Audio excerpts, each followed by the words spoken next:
Hello everyone, আসসালামু আলাইকুম। আমি আজকে কচুরলতি দিয়ে চিংড়ি মাছ রান্না করব। আর চিংড়ি মাছ রান্না করার জন্য প্যানের মধ্যে আমি সয়াবিন তেল দিয়ে দিব। তেলের মধ্যে দিয়ে দিব রসুন কুচি আর দিয়ে দিব পেঁয়াজ কুচি। আমি যখনই কচু বা কচুরলতি রান্না করি তখনই রসুনের পরিমাণটা একটু বাড়িয়ে দেই।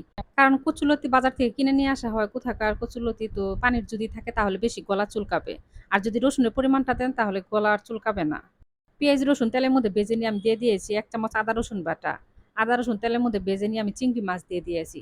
কারণ চিংড়ি মাছ তেলের মধ্যে আগে ভেজে নিলে সবথেকে বেশি ভালো হয়। চিংড়ি মাছ তেলের মধ্যে ভেজে নিয়ে আমি সামান্য একটু পানি দিয়ে দিয়েছি। তো এখন আমি দিয়ে দেব স্বাদ মতো লবণ, 1/2 চামচ হলুদের গুঁড়া, আর দিয়ে দেব 1/2 চামচ ধনিয়ার গুঁড়া, আর দিয়ে দেব 1/2 চামচ শুকনা মরিচের গুঁড়া, আর দিয়ে দেব 1 চামচ ভাজা জিরার গুঁড়া। সব মসলা দেওয়ার পরে আমি ভালো করে কষিয়ে নিয়েছি। এখন আমি দিয়ে দিব ধুয়ে পরিষ্কার করে রাখা কচুলতি। আর এখানে আমি ৪-৫ টা মতো কাঁঠালের বিচিও দিয়েছি। কাঁঠালের বিচি আমি একটু চিকন, চিকন করে পাতলা করে কেটে দিয়েছি। কাঁঠালের বিচি আমি অল্প করে দিয়েছি কচুরলতির মধ্যে, তার জন্য আমি একসাথে দিলাম। আর যদি কাঁঠালের বিচি বেশি দেওয়া হতো তাহলে কাঁঠালের বিচি আমি আগে কষিয়ে নিতাম। কারণ কচুরলতি তো ভাপে সিদ্ধ হয়ে যায়।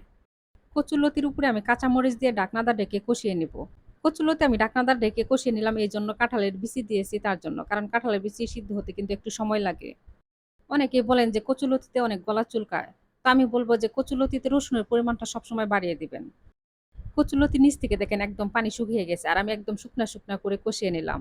তো এখন আমি সামান্য একটু পানি দিয়ে দিব। কচুরলতি যত চড়চড়ি করে শুকনা, শুকনা করে রান্না করবেন দেখবেন যে কচুরলতি রান্না ততটা বেশি মজা হবে। কচুরলতি কষানোর মধ্যে সিদ্ধ হয়ে গেছে। এখন আমি চুলার জাল বাড়িয়ে দিয়ে ঢাকনাটা ঢেকে রান্না করে নিব। কয়েক মিনিট পর আমি ঢাকনা উঠিয়ে নিয়েছি। কচুরলতি রান্না আমার হয়ে গেছে। এখন আমি নামিয়ে ফেলবো। আর এইভাবে কচুরলতি গরম ভাত দিয়ে কিন্তু খেতে বেশি ভালো লাগে। সবাই ভালো থাকবেন। আমাদের জন্য দোয়া করবেন। আল্লাহ হাফেজ।